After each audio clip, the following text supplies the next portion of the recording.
ഈശോമിശിഹായ്ക്ക് സ്തുതിയായിരിക്കട്ടെ. കരുണയുടെ ഒരു ചെറിയ പ്രവൃത്തി നാം ആർക്ക് ചെയ്തു കൊടുത്താലും അത് ഈശോ തന്നെയാണ് സ്വീകരിക്കുന്നത്. വിശുദ്ധ ഫൗസ്റ്റീനയുടെ ജീവിതത്തിലെ ഒരു സംഭവം ഇപ്രകാരമാണ്. സെപ്റ്റംബർ മാസത്തിലെ ഒരു ദിവസം ഒരു സാധു യുവാവ് കീറിപ്പറഞ്ഞ വസ്ത്രങ്ങളുമായി ചെരുപ്പില്ലാതെ മഠത്തിന്റെ പടിവാതിൽക്കലെത്തി. തണുത്ത വിശന്നു വലഞ്ഞ അദ്ദേഹം അല്പം ഭക്ഷണത്തിനായി കേണപേക്ഷിച്ചു. ആ സമയത്തെ ഗേറ്റ് കാവൽക്കാരിയായിരുന്ന വിശുദ്ധ ഫൗസ്റ്റീന ഓടിച്ചെന്ന് അല്പം സൂക്കും റൊട്ടിയുമെടുത്ത് അദ്ദേഹത്തിന് കൊടുത്തു.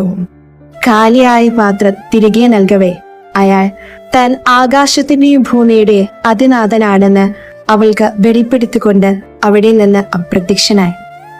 നീ ചെയ്യുന്ന കരുണയുടെ ഒരു ചെറിയ പ്രവൃത്തി പോലും എനിക്ക് ഒത്തിരി ഇഷ്ടമാണെന്ന് ഈശോ അവൾക്ക് വെളിപ്പെടുത്തി കൊടുത്തു. ഈശോയുടെ ഈ കരുണാത്ര ഹൃദയം കിട്ടിക്കഴിയുമ്പോൾ നാം അറിയാതെ ചൂട് പിടിക്കും. ആ തീ നമ്മെ അസ്വസ്ഥരാക്കും. അത് നിങ്ങളെയും അസ്വസ്ഥരാക്കട്ടെ.